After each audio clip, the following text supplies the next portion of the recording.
A globe with buildings. The logo for the World Institute on Disability. Lightning. Text: Disability and Disaster Readiness, featuring Ruff and Ready. A woman and a puppet of a dog. Hi, everyone. I'm Marcia Saxton with the World Institute on Disability, and I'd like to introduce our host. This is Ruff and Ready, the Disaster Readiness Service Dog. Ruff has some questions for us today and our expert panel. Thanks for joining us. An image of curtains and text featuring a man with a disability and text, Vance Tailor, Chief Access and Functional Needs, California Governor's Office of Emergency Services. Woman with a disability and text, Niki Brown Booker, Executive Director, Easy Does It Emergency Services. A woman and text, Jennifer Lazo, Emergency Services Coordinator, City of Berkeley, California. A woman and text, Marcy Roth, CEO, Partnership for Inclusive Disaster Strategies. Puppet of a dog. First question: what is disaster readiness, and why do we need to think about this? Jennifer Lazo. Here in California, we see a lot of disasters, and in this country, we see a lot of different disasters. And disaster readiness is making sure that you've done what you need to do to be safe and comfortable if a disaster happens. So it could be an earthquake, it could be a wildfire, it could even just be a fire that starts in the kitchen of the place that you live. But for any of those kinds of disasters, you want to take the time now to get yourself ready so you stay safe, so that everyone you care about can stay safe with you, and so that you have what you need to keep functioning after. Satellite of a large hurricane. Broken asphalt after an earthquake. Niki Brown Booker. It's important for people with paralysis to care about disasters and to be ready, because there are so many issues that can affect them. So, like in an earthquake, they might be concerned about furniture falling in front of them, which may prevent them from getting out safely. Or like in a hurricane, they might be concerned about whether they're able to evacuate quickly enough. And another issue is that shelters often aren't accessible, or they need to think about accessibility for at the shelter, and to make sure that they have some care providers or attendants with them, so that they can get the services that they need when they're in a shelter. Cots on a gymnasium floor. Niki Brown Booker. It's a big thing to care about, and that's why it's important to be ready. Puppet of a dog. Next question for our experts. Should I be scared? Niki Brown Booker. No, you shouldn't be scared. You should be prepared. Work on, use that fear to motivate you to work with your friends and family to get yourself prepared for this future disaster. Jennifer Lazo. And yeah, disasters are scary.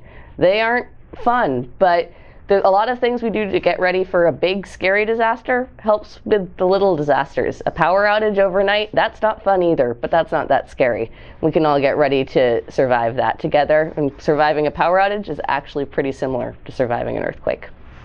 City street with all lights turned off. Puppet of a dog.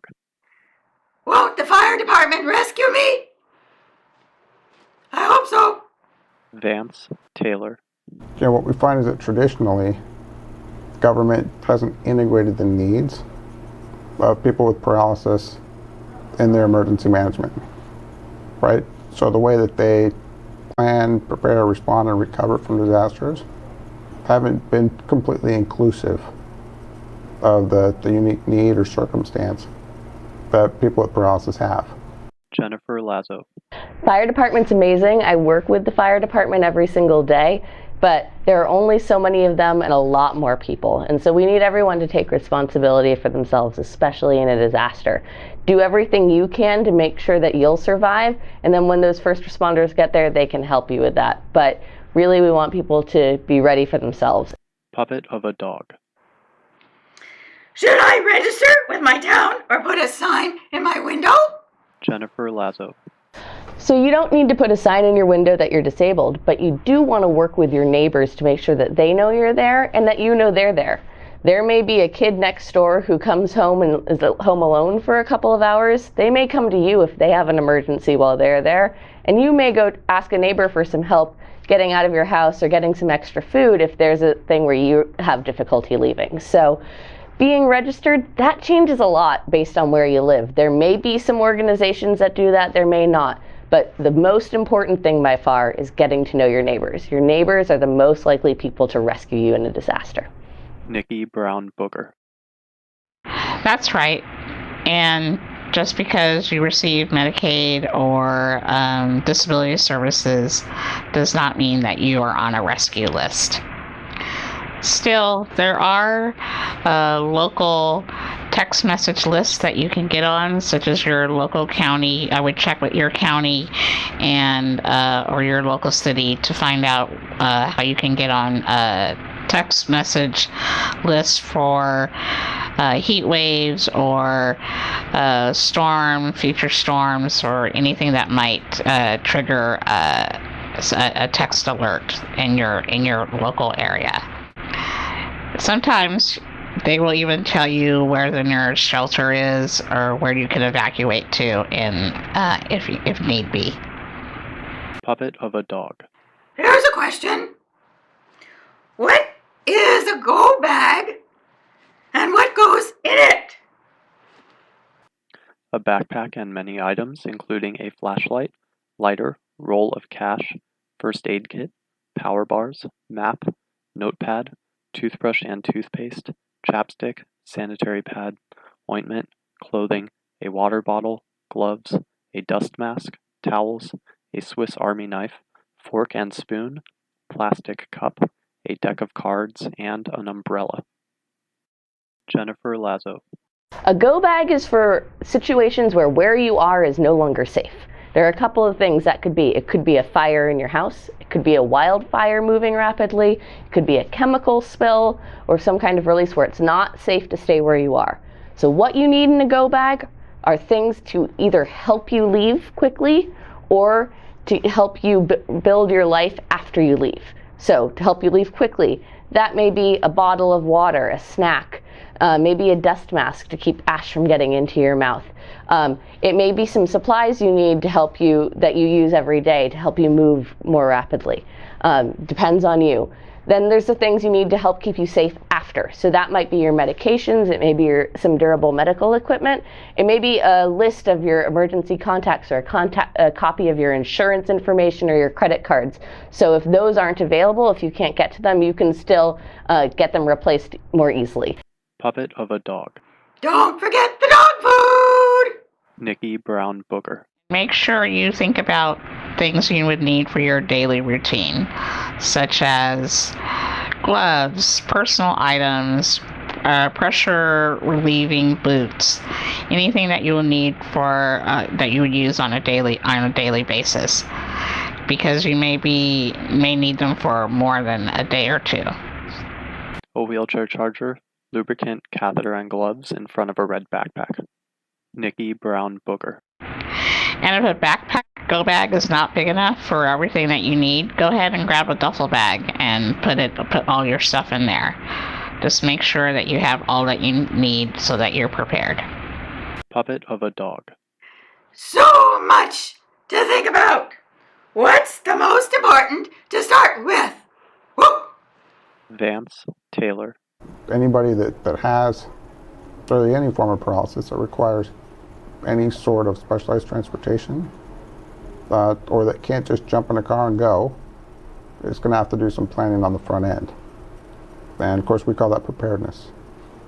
We look at that, and I always tell people that you got to go 4 people deep, right? So I can rely on my wife, a family member, maybe a neighbor, a friend from church. I can call on any of these people for assistance to evacuate during an emergency. But the reality is probably not all 4 are going to be available at any point in time. But one should be available, and especially if they know that they're your lifeline. Jennifer Lazo. If you are told you're going to need to evacuate soon, evacuate now. Any almost time to evacuate message, if it's going to take you longer, start moving as early as possible. So if you get a hurricane warning or if you get a wildfire alert, it's time to start moving as early as possible. House fire, a warning sign, and text, evacuate right away. Puppet of a dog. What can I do to help others? Jennifer Lazo. We also really hope that you will be ambassadors for us. You already work with folks every single day. They know you, they trust you. So if we can send a message to you maybe about evacuation or how to boil water in an emergency, if you can pass it on to them in a way that makes the most sense for the groups that you serve, that's going to be a way more effective method. Marcy Ruff. These are civil rights obligations. There are no waivers to these obligations in a disaster. And for people with paralysis, people need to know what their rights are. They need to know what their community is doing. And then they need to be actively involved in helping their community to be ready for whatever that next disaster is going to be. Vance Tailor. There's a big push right now, and advocates are doing a wonderful job of shining a light on that need and working in partnership with government to broaden their understanding and perspective on what needs to be done on the federal, state, and local side to make sure that every community and everybody in every community has the same chance for survival and health during a disaster. Puppet of a dog. Now everybody and their dog can be ready for a disaster. Gotta go. I'm gonna go help some folks get ready. Golden Retriever runs across a parking lot, enters a building and runs across the lobby, grabs something out of a red backpack and runs toward a group of people sitting at a table.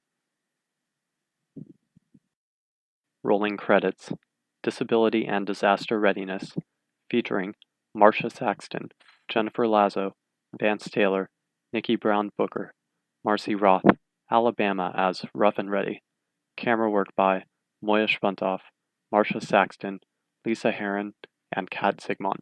Edited by Alex Guinness. Produced by World Institute on Disability with generous support from the Christopher and Dana Reeve Foundation. For more information, visit www.wid.org.